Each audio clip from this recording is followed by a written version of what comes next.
کہ اگر آپ بیمار ہیں یا مریض ہیں، میں جادو کا طریقہ بتاتا ہوں، آپ کرنا چاہیں تو اس کی اجازت بھی دوں گا۔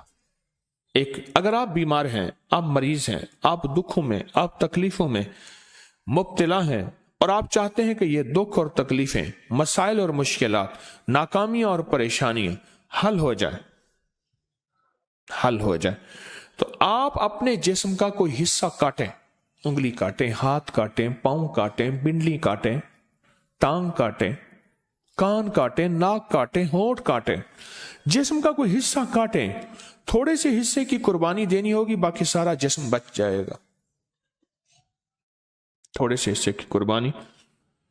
اب لوگ ہنس رہے ہیں، انہوں نے کہا تم جاتے ہیں کسی دیوانے کے، ارے نہیں، یہ حقیقت ہے۔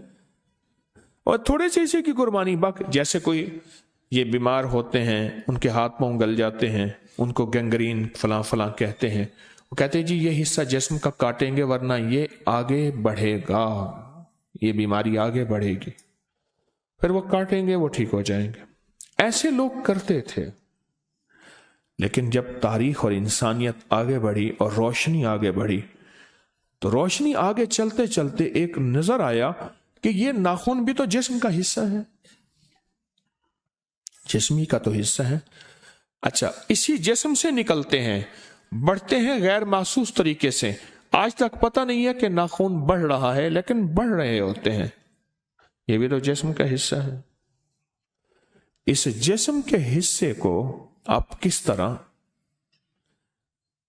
اس طرح کاٹیں کہ پھر اس جسم کے حصے کے اوپر ایک تسبیح سخت توجہ سے اپنی مشکلات، مسائل، الجھنیں، پریشانیوں کا تصور کر کے سخت توجہ سے اس جسم کے حصے پر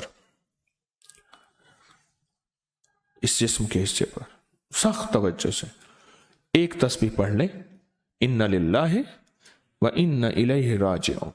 سخت توجہ سے یہ ساری چیزیں مر گئیں، جادو مر گیا، جنات، بیماریاں، تکلیفیں، دکھ، مشکلات، مسائل، ناکامیاں ختم ہو گئے۔ اس ویڈیو کو لائک اور شیئر کریں، اب کری یوٹیوب چینل کو سبسکرائب کریں اور روزانہ زیادہ سے زیادہ سبسکرائب کروائیں۔ آپ دوسروں کے لیے صدقہ جاریہ بنیں گے، اللہ پہلے آپ کے دکھ ٹالے گا۔